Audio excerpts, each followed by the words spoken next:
Everybody ready? Ready? Yeah. All right, listen. It's your weekend show. Quiet, numbskulls, I'm broadcasting. With Bob Biermann. It's great.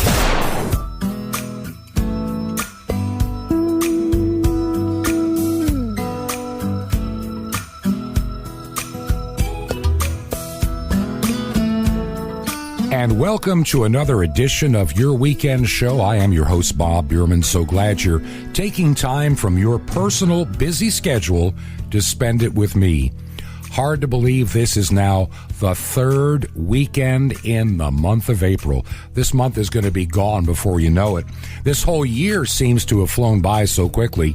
We are now past the first quarter and almost the first third of the year of 2018. You know, these past several weeks, the program has taken on a different direction. I really never planned it initially to be this way, but it just did. It all started a while back. I was just thinking as I was talking in front of this very microphone of how I got into this radio business. You know, someone had asked that question, probably a week or two before. What made you go into radio? What caught your interest? And how did you get started? Someone asked if I'd gone to school or, to even start to train. And so I shared the story over these past several weekends of how I got in this radio business way back in high school. Yeah, we started with a hobby radio station in the basement that led to my first job in a radio station in upstate New York, then electronics school, college, a few radio stations along the way. We talked about the people that come in and out of our lives, and I shared that as well, and I'm not going to really go back into that. It was a good time, and like anything else in life, came along with its share of challenges and difficulties. The human mind is funny, how easy we remember how good things were way back then, and how quickly we forget, how difficult it was. I can analyze both the good and the bad, and I can tell you, going back to those early days, I don't think I would have really changed anything now that I look back. I wouldn't change the life that I've had. I could have done things to become wealthier, maybe more famous, but would that have really been the true me doing the things that I'm called to do best? I really think that, for the most part, much of what I've done in my life, maybe I'm not as famous as others, I'm proud of the quality of the work and things that I've accomplished in my life.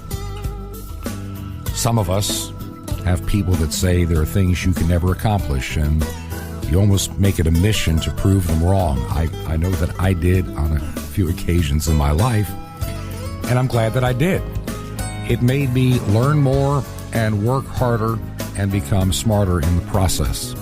And that's part of this human life experience that we go through.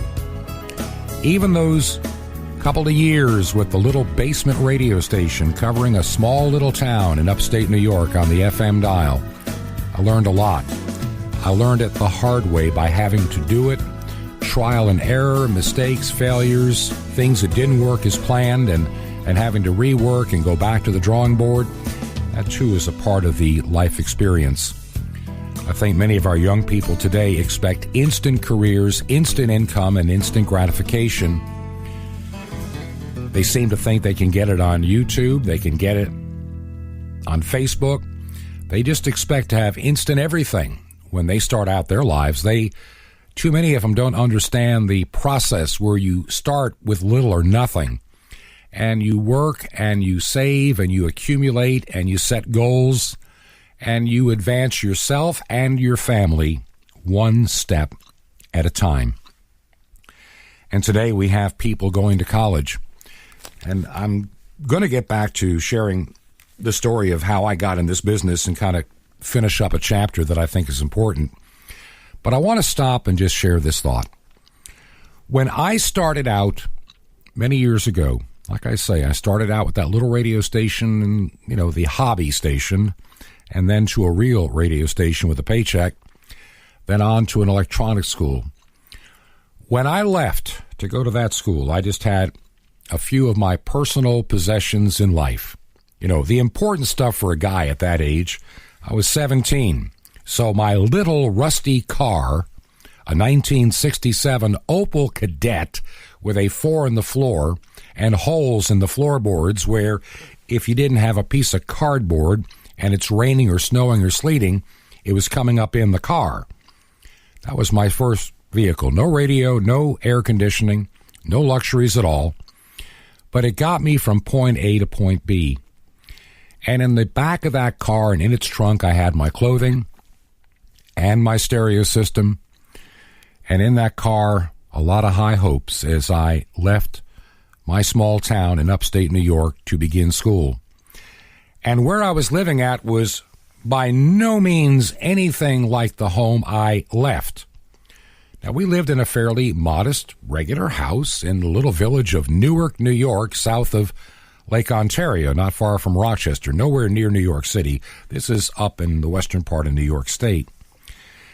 And now I'm staying in a very old, ancient house that doesn't have air, appliances as old, if not older than I am, living with a bunch of guys, and there's nobody really to clean up for you. So it was a very different lifestyle than I'd ever experienced prior to that time.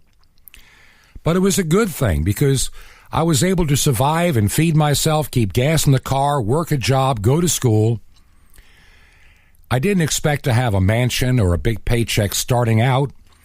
I would count my nickels, dimes, and quarters, and sometimes even pennies to make sure I had enough money for gas in my little car and to make sure I had something to eat during the week. And I would sparingly, with my paycheck, prioritize the bills that had to be paid. It's a learning experience that I think too many of our youth today all over the entire Western world have never learned. I didn't have a telephone where I lived at, and face it, this is decades before the invention of the cell phone as we know it today. We did not have computers. We did not have cable. We did not have satellite. We had a rabbit ear antenna on an old black and white TV set, picking up a TV station or two out of the Cleveland-Akron area with snow. That's how it was. And you got up in the morning with a wind-up alarm clock to make sure you got to school, and then you made sure you had enough gas to get to work and back and get started the next day, and hope you had enough money to get through the week in and week out. That's a learning experience. And many of our young people do not even understand the value of money. Teenagers today, something breaks in the house, well, go get a new one. They don't even have a job. And they just expect, oh, you broke a refrigerator, for example. Get a new one. There's no value on money. Oh, my headphones broke. Get me a new one. Oh, I see that my friends have better phones than I do. I need a new one. I need an upgraded iPhone, or whatever the case may be. We have raised children with expectations beyond their own means. And that causes a lot of kids to get seriously into debt in college and far too often majoring in things that have no relationship to making a living. That can be dangerous to come out of 4 years or so of college with a tremendous amount of student debt, the desire to have a newer and better car, a credit card, which is something I never had for many, many years in my life. When I started out, it was cash, not even a checkbook initially. I just paid as I went in everything that I did and watched that money very carefully. And today, we give kids credit cards at 18, and they have things given to them. Then they go on to school, and when they get out, then comes the first lesson of reality for too many of them, not being able to find a job in that course of study that they took, and they wonder why they are being a waitress or waiter or working at a convenience store or being a barista at a coffee shop, which seems to be what many of them end up doing for themselves. We've lost sight of the trades. People today think it's very important to have a 4-year college degree in whatever field you're going into. Well, I can tell you in the radio business, having been to college, it's not a necessity at all. Some of the most famous radio announcers and business people I've ever met in radio had a high school education. That's it. But they had common sense, and they learned a lot growing up about life and being realistic about what you do. College is a good thing depending upon the field you're going in. You know, we still need plumbers. We still need builders. We still need people to do the trades that don't necessarily need a college degree. This emphasis that there's something wrong with you if you don't have this college degree. Thankfully, I came up in a time where college for many was optional depending upon your career goal. In my line of work, a AA degree was more than adequate. For others, you needed a 4-year degree or beyond. If you're going to be a doctor or a lawyer, I get it. I understand it. Certain things are required that require a tremendous amount of book knowledge. But there are many things we do in life that take common sense, practice, and apprenticeship. You know, years ago, back around the turn of the 20th century, people became plumbers not by going to school, but by training under a master licensed plumber. The same with much of many industries, the same way. High schools, back when I came through, and it may be the same for you, also had certain trades that they taught in high school, including the beginnings of auto mechanics, metal shop, machine shop, woodworking. We don't do that anymore. We've lost sight of the important trades. And a lot of these people with 4-year degrees in some kind of study, they can't get a job. They don't even know how to fix a toilet when it breaks. That to me is a concern.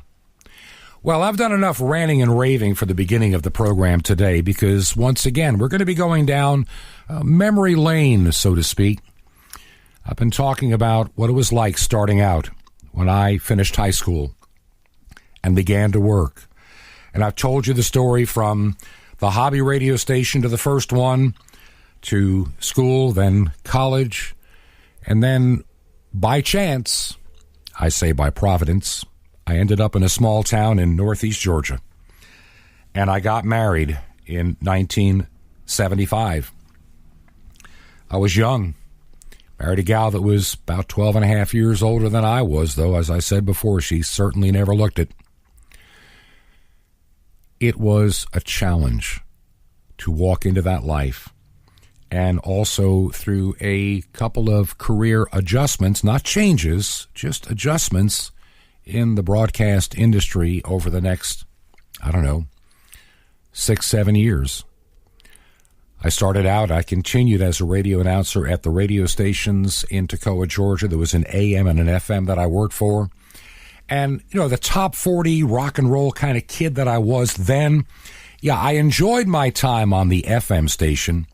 There weren't that many commercials back in those days because AM was still pretty much the most listened to band at the time. So it was fun being able to kind of play the music you wanted to play, taking requests.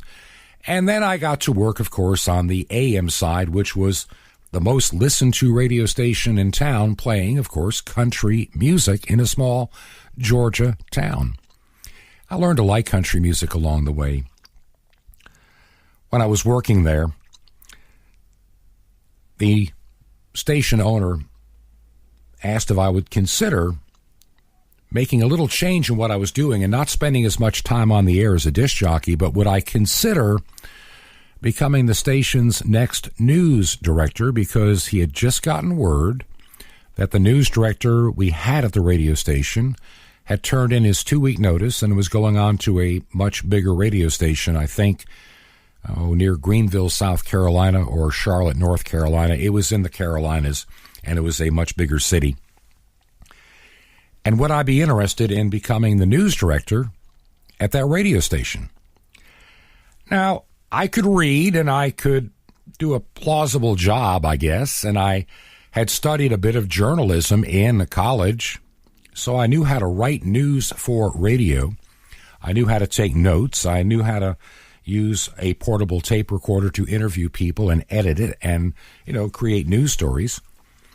And it came with a raise if I would consider taking that job. It was up to me. And so I went home that night and I talked to my wife and I said, that I've just been offered the news director's job. And she looked at me and said, take it. You'll be the most well-known person in town and it'll help you in your career. See, radio can be fun, especially in the smaller towns, but it's not necessarily the most financial rewarding career unless you do other things besides just being a radio announcer. And being a news director, that was a source of good revenue for that radio station.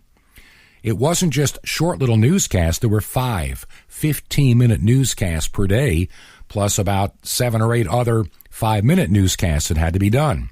So a lot of writing, a lot of reporting, a lot of covering of stories, making phone calls, and getting very connected in my little hometown at the time, Toccoa, Georgia. And I liked it. I didn't think I would at first, but I actually got to like doing news and getting a lot of respect from people in politics and whatever the case may be. The year is 1975. We're now going into the early part of 1976. I'm now the news director. And back then, presidential campaigns didn't last for 2 or 3 years in the United States. They lasted about a year. And it was in the late autumn of 1975. I was just beginning to take over the news. I only been married a few months. And I had a telephone call to go to a man's house in the nearby town of Livonia, Georgia, about a 20-minute ride away for dinner. And what happened there was one of those things you never expect to happen at that point in your life. And I'll be talking about that in a few minutes. But see, 1975 was the year before the bicentennial in the United States, the 200th anniversary of the United States, which would come up on July the 4th of 1976, the 200th anniversary.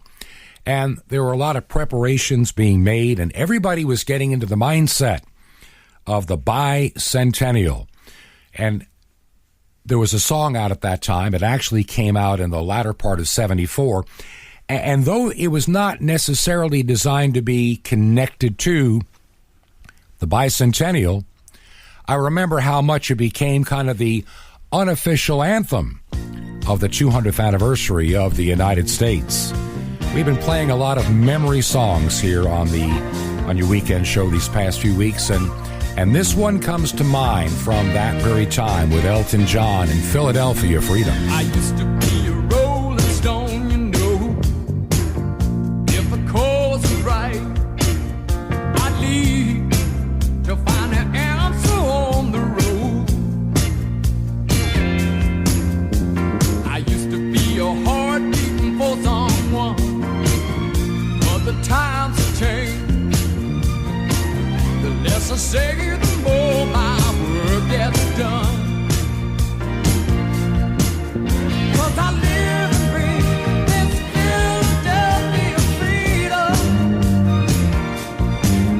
From the day that I was born, I waved the flag. Philadelphia freedom took me knee-high to a man. Yeah, give me a piece of mind my daddy never had.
1975, the year for Elton John and Philadelphia Freedom, here on your weekend show. I'm your host, Bob Biermann. If you're just tuning into the program, we are going down memory lane today, and we have for the last several weeks if you have been listening to the program. But before we get back to the program, I want to remind you, you can always find us at yourweekendshow.com on the internet. That is yourweekendshow.com.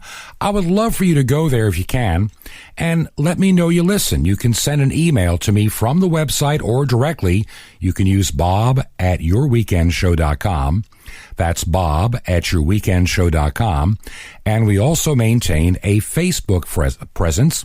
And just search for Your Weekend Show on Facebook and you will find us. And I hope that maybe for the first time for some of you, you'll actually let me know that you're listening as we're sharing some memories. Over the past month or so now, we've been kind of going down memory lane, and I've just been remembering those early days of my radio career, what got me started. And it was an exciting time for a young guy in his 20s to be on the radio. I started out with the hobby station, worked my way up to a real radio station, then some electronic school and some college. And now I'm at a radio station in a small town in northeast Georgia. And I've risen in less than a year from just being an announcer to being the news director of the radio station. You know, I look back now and I find it hard to believe that at that age, I was entrusted with such a responsibility as being the news director for a radio station. But I fell into the job and I liked it. I did fairly well at it, and we were there for a while at that station, and I was made aware of a job opening in a much bigger radio station in Atlanta, Georgia. Atlanta was then and still is one of the largest radio markets in the United States. And a lot of people would love to work in a big city like Atlanta or a New York or a Miami or a Chicago or a Cleveland or Detroit, whatever the case may be, Philadelphia, Washington, D.C., Los Angeles. When I was young and started out in the business, I always believed someday I would get to a big radio station. I thought it would take me decades to get there. I figured I'd be working in small-town radio for 10 or 15 years, and maybe I would finally get to a big station. And there was this job opening for an AM/FM radio station in Atlanta, Georgia. The FM was a high-powered monster that covered a lot of real estate, playing country. The AM also had a significant amount of power, and it played a nostalgia format. But one of their most important aspects, because back, especially then, news was very competitive. And this radio station at that time had a 3-person news department, and they needed one more person, not exactly full-time, but one more person. And what they had opened was a job for a guy to do a few hours a day on the air on the AM nostalgia station, and then assist on the news operation as well. And I took that job. And it paid, of course, more money than a Toccoa, Georgia would pay. And so in 1976, early 1976, we left Toccoa, Georgia, sold our home, and I started at this radio station. And it was an exciting year, 1976. After all, it's the bicentennial year, so there's a lot of things happening. But also 1976 in the United States was a presidential election. The United States had been through a very difficult time with the Watergate situation with President Richard Nixon, who had resigned, and Gerald Ford had taken over as president, and he was running now in 1976. A young reporter like me didn't know a whole lot about the world. And before we had left Toccoa, Georgia, I had been invited to a dinner at a person's house, as I mentioned before the song, in a town called Livonia. And this guy that invited me and my wife to dinner at that house, I had no idea of why he wanted the two of us at his house for dinner, but to introduce me to a close friend of his, a peanut farmer by the name of Jimmy Carter, who was announcing his presidency or his candidacy to be president of the United States. And there, this young guy, 21 years of age, sitting at a table with a guy running for president, Jimmy and Rosalind Carter, his wife. And it was, what's the word I'm looking for? Something I never expected. I never expected to be elbow to elbow with important people at this stage in my life. And when I had gone to Atlanta, I spent a lot of time covering that campaign. I got to meet the governor of the state of Georgia at the time, George Busby. I used to interview him and see him on a regular basis. This was a major change in my career. I kind of gave up on caring about being so much of a radio announcer. The news business kind of fascinated me for a while. And I was there the night of the election in November in Atlanta at the Omni. And I was there backstage before Jimmy Carter did his acceptance speech. Not bad for a guy that's 21 years old, newly married, and trying to raise a family. I enjoyed that job for a while. And then I started looking at my career again and thinking, what future do I have in this? I don't know why I thought that. I kept saying there's still more to this radio business I don't know. Like, for example, I see people that sell advertising. They make a pretty good amount of money. People doing engineering, making stable incomes and a lot less aggravation and deadlines to meet. And also I wanted a little bit more fun in being on the air one last time. And we were in Atlanta, and the only big problem about working in that place was the traffic. The traffic in Atlanta has always been atrocious. And getting around, even to do news stories, you could get caught in traffic jams at all hours of the day and night. And I was given word about another job opening in South Carolina at a small radio station looking for a guy to do mornings. Now, doing a morning show is a big deal in the radio business. It is the most listened to time of the day. Your most important announcer is placed in the morning show in most radio stations to this day. And this station was looking for a morning man and somebody that would also sell advertising. And the pay package for a small town was the same as what I was making just doing news in Atlanta. And so it became kind of an attractive idea to get that time under my belt, so to speak, to get the experience. And that's what my wife talked about with me one night, whether we should consider even applying for the job and going to a town in South Carolina. She liked the idea because it put her closer to where she came from in North Georgia. I liked it because I would be on the air and have a lot of freedom and become its program director and its music director. And like I say, for a small town, the money was actually very good. And we decided to apply, and I did get that job, and there we are. There we are at the end of 1976. A new president has been elected, not yet inaugurated, and after only 1 year in Atlanta, off we go. But something about the radio business in the early days you need to understand. Anybody that's ever been in the radio business can tell you that in those early days, there's a lot of moves up and down the dial, station to station, place to place, trying to climb up, or should I say, crawl your way up that ladder, getting to a better place. It can be fun, but it can also be a difficult life. We moved to South Carolina, and we stayed there almost 3 years, which is in radio time, kind of like dog years, a very long time. And we were there. And I gained a lot of experience. And I've heard some recordings of when I first got to that station and when I left. And the kind of announcer presence that I had before I got there and after I left that little station is a tremendous change in the kind of person that I was on the air. But that one radio station was very pivotal, more than any other, even more than the first station I worked at, more than the hobby station or any other place I'd ever worked at, because I was given a tremendous amount of responsibility, and I had to succeed to keep that job. And thankfully, a lot of hours, a lot of work, had a lot of fun along the way, gained a tremendous amount of experience. But I also knew that radio can take a lot away from your home life. It can be a hard taskmaster like a lot of other careers and professions are.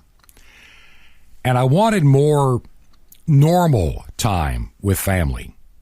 But I still wanted to have a certain level of control of my life. I didn't want to be a clock watcher. I didn't want to be somebody that punched a time card in some other industry. I couldn't imagine myself leaving radio per se, but to stay in it in a job that gave you, for the most part, your weekends, gave you a normal life and a sufficient paycheck to pay the bills, raise a family, and make ends meet, and have a good time along the way.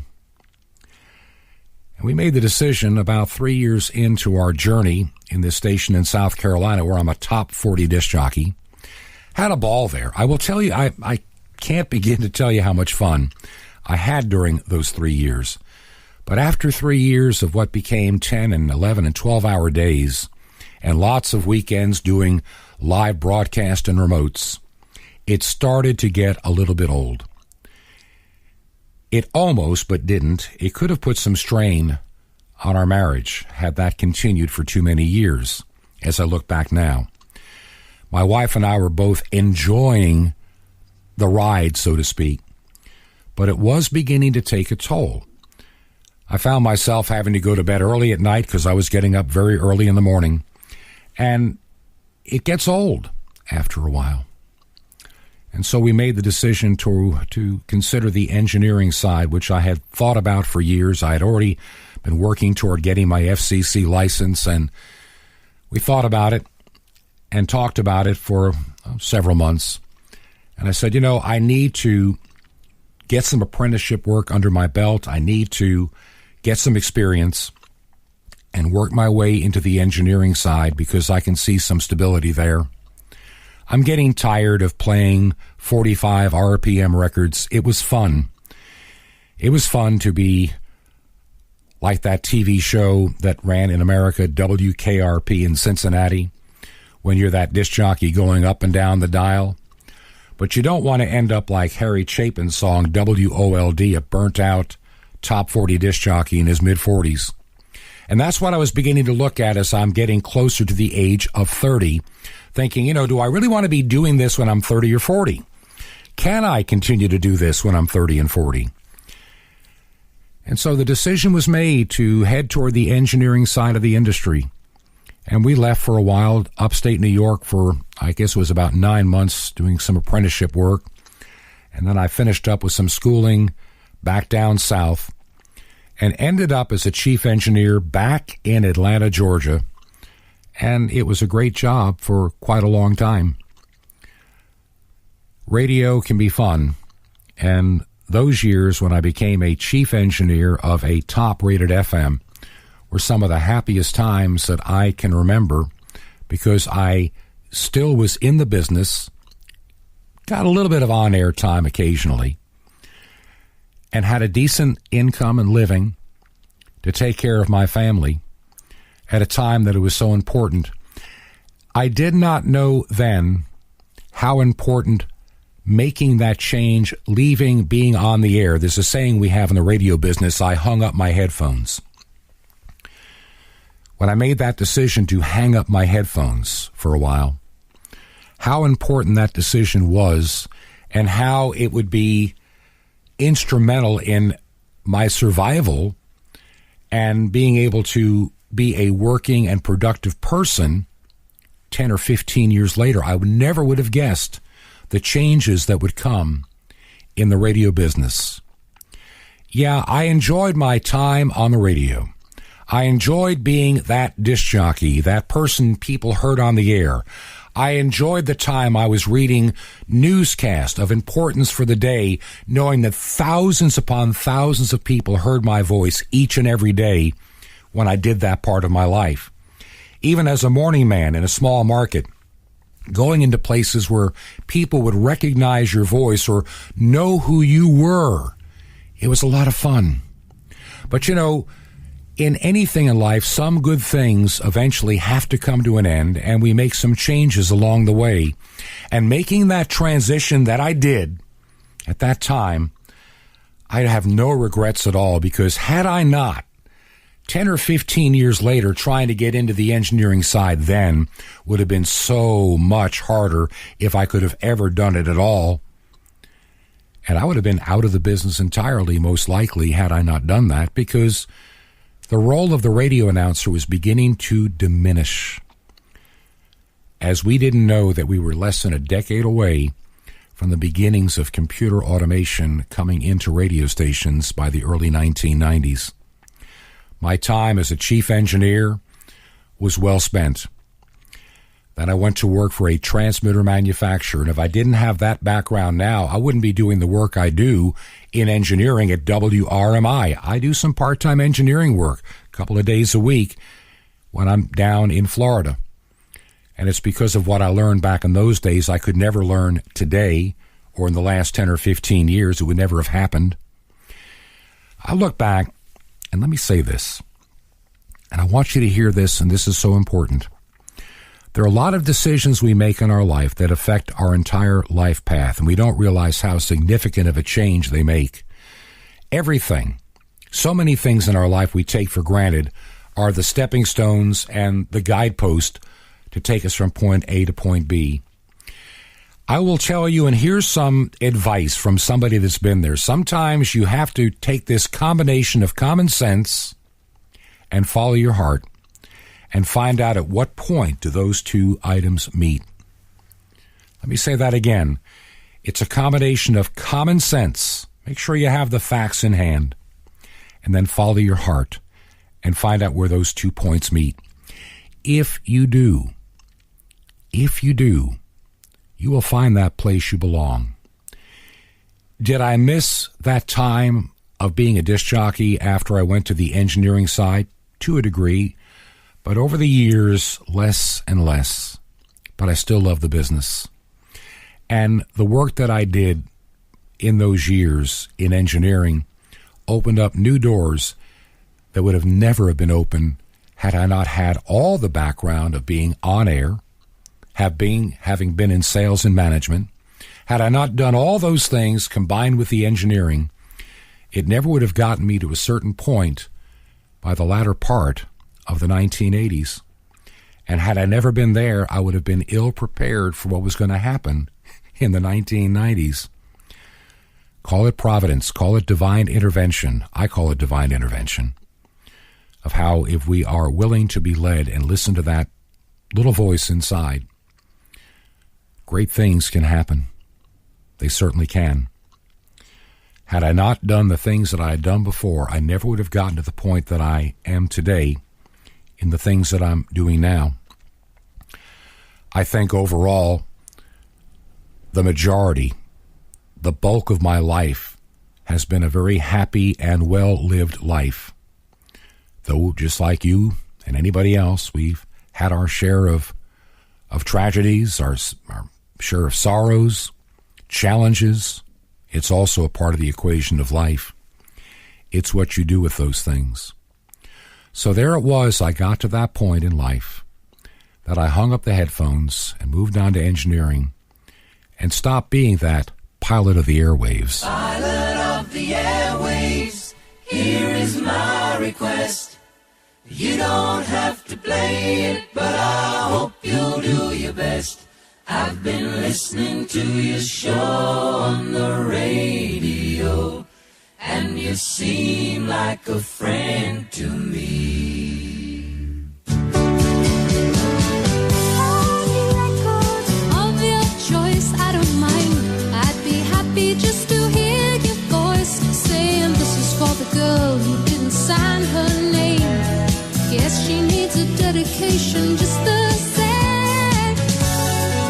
Late at night I'm still listening. Don't waste my time chasing sleep. People say I look weary, but that's just the company I keep.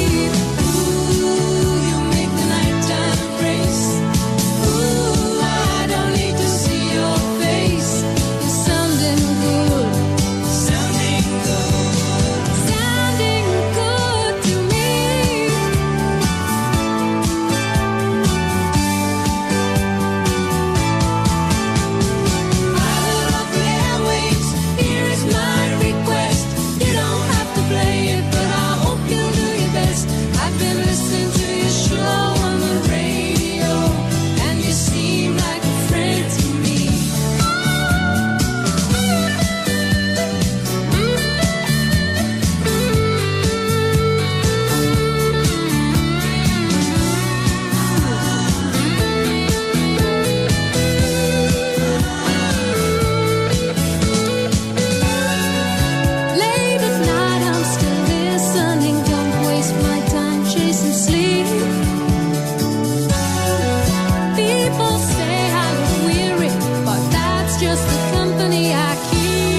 best.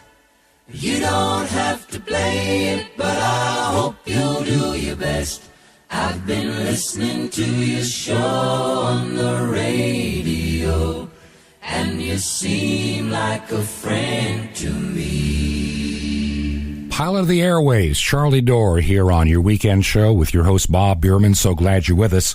If you're just tuning in, you can find out about the radio show at yourweekendshow.com. That is yourweekendshow.com. Why not maybe send me an email this week and tell me you listen, or even find us on Facebook. Just search for Your Weekend Show. Today, I've kind of taken you from that time in 1975, ending up in Georgia at a radio station, then to doing news in Atlanta, back to being a top 40 disc jockey, and then making that decision to go into the full-time side of broadcast engineering. And I look back now, I never had a crystal ball. Who does? I had no way to know what the future was going to hold, but the decision that my wife and I came to in 1979 for me to hang up the headphones, as they say, and move on to a different part of the industry was the smartest thing we ever had done.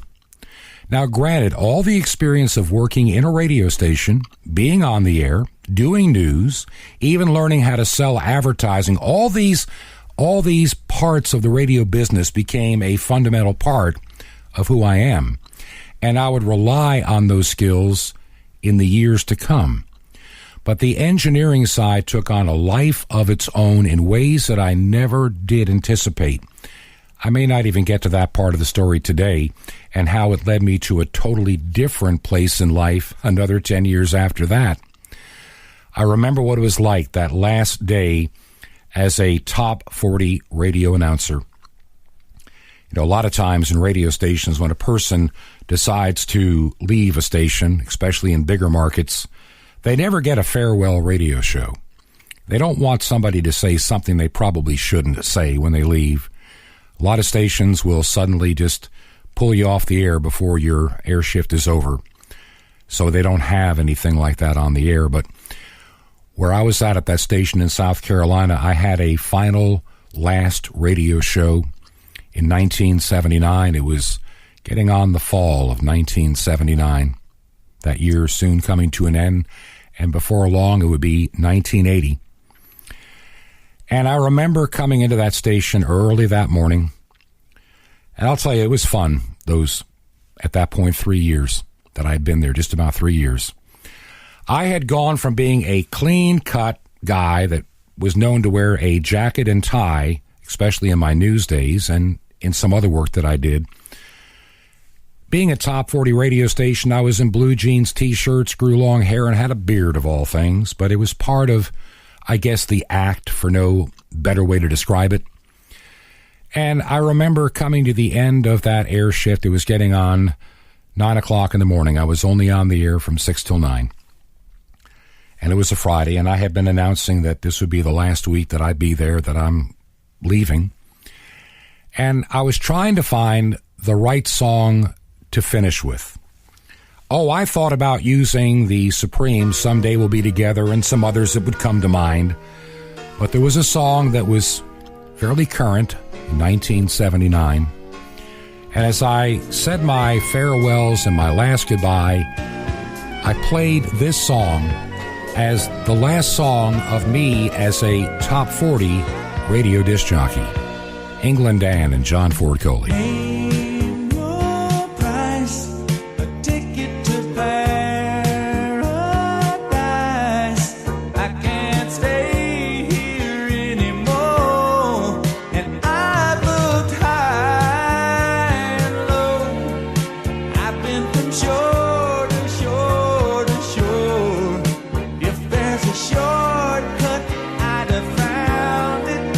But there is no easy way around.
England Dan and John Ford Coley, Love is the Answer. Little did I know in the autumn of 1979 how prophetic that song would be just 7 years later. Light of the world, shine on me, because love is the answer. I never would have known what that meant at that time. We left that town in South Carolina, headed to a small radio station in upstate New York, not too many miles from the first radio station I ever worked at. It was an AM station that was for you technical type, was a directional AM, which required having a first-class licensed operator on duty when the station was running. And I'm a newly licensed, newly minted engineer, so I did meet the requirement. My job was to shadow the chief engineer and learn a lot about that equipment, because those stations took a tremendous amount of maintenance. And I did a little bit of on-air work early in the morning. They had a morning show. It was how do I describe the format? A lot of Perry Como music. Does that kind of explain the music? Very light favorites, but a tremendous emphasis on news. And they had a news director, and they had two news people that came in there in the morning. And they were really the bulk of the morning show. And I just played a few records along the way. And then I spent the rest of my day working on equipment and doing maintenance and getting an understanding on a day-to-day basis of what it means to be a chief engineer. Fixing tape decks and turntables and transmitters and all the stuff that goes with it. That's what I did during that time. Of course, I learned another lesson living in upstate New York with my wife from Georgia I never would have thought about, a decade or so before. See, I had lived in upstate New York and never thought twice about snow and ice and blizzards and cold weather. We had a home on Lake Owasco just outside of the city of Auburn, New York, and that lake froze over. You could ride a snowmobile on it that particular very cold winter. And my wife did not like cold weather at all. And she made me promise her as I was finishing up that work that we would move somewhere to the south when the time came. And as we got into the spring of 1980, I felt that I was ready to get a job in engineering at a bigger radio station for a better paycheck. The paycheck at that station was okay. It was actually a little less than what I'd been making before, but enough to get by. It was worth the time to get the experience that I would have to have in order to get a job as a chief engineer of a radio station. So I was following all the trade magazines like Broadcasting and Radio and Records and all those magazines of the day, and I was seeing that there were a pretty good number of jobs that would come up in the South. We decided to head south and be ready to take a job maybe near Atlanta. Once again, we'll put up with the traffic. It sure beats the cold weather. And I took a job with a cable TV company for several months doing what's called field installation for new housing complexes. I did that for only 6 weeks when I got word of a radio job opening in Atlanta for a chief engineer. Now, I thought I would never get that job. I did not have the experience I thought they would require. I was one of 21 candidates that they interviewed for that job over a 2-week period of time. I was the last guy. And I'll tell you the story about how I got my first real chief engineering job next week. But you want to know something? I think time is about to run out on us today. It always seems to do that here on your weekend show. Let me just say this. This series of programs we've been doing where I've been having a lot of fun reflecting and pulling back memories from a time long behind me. You don't realize just how important those things you did in those days are. Your life is always the sum of everything you've experienced and everything you've done to that point. And many of those little decisions you made in high school, college, early in your career, the people you dated, the friends you made, have a tremendous impact on your life years and years later, even decades later. How about you? Can you think back to a place in your life, a person you knew, something you've experienced that changed your outlook about life forever, that changed the entire course of your destiny on this earth? Everything I had done all the way to that point, as we're getting ready to load up and move down to the Atlanta, Georgia area, to that point in 1980, I'm now in my 20s, heading toward being 30, and wondering what the world is about to bring. It was a whole new chapter, a whole new unexpected chapter in my life that took on its own dimension, totally different than all the years from the basement radio station to the first station to the others and all the work that I had done along the way. I've said it before. I'm going to say it again. Your life today is the totality of all the things you've experienced in your life prior to this point. And life truly, if you're honest with yourself, is what you make of it. You can be lazy, you can try to find the easy way out, you can fail in relationships and whatever the case may be, but life is truly what you make of it each and every day. We'll pick up the story next week. Check out the website, yourweekendshow.com. That's yourweekendshow.com. Send me an email. Till next week, may God richly bless you.